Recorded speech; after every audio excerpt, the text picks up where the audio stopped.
যে মাগরিবের পরে বা ফজরের পরে 3 বার পড়বে, কত সহজ। সুবহানাল্লাহিল আযীম ওয়া বিহামদিহি ওয়ালা হাওলা ওয়ালা কুওয়াতা ইল্লা বিল্লাহ 3 বার পড়বে।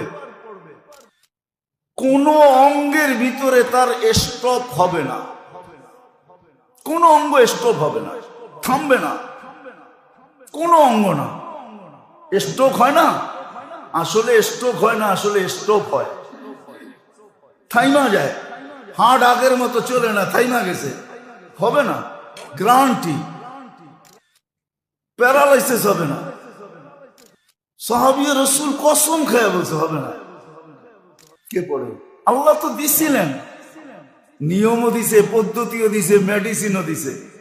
আবার বলছে এই 3 সূরার সাথে যদি সূরা ফাতিহা 7 বার মিলায় নাও তাহলে তোমার পিছনের গুনাহ মাফ।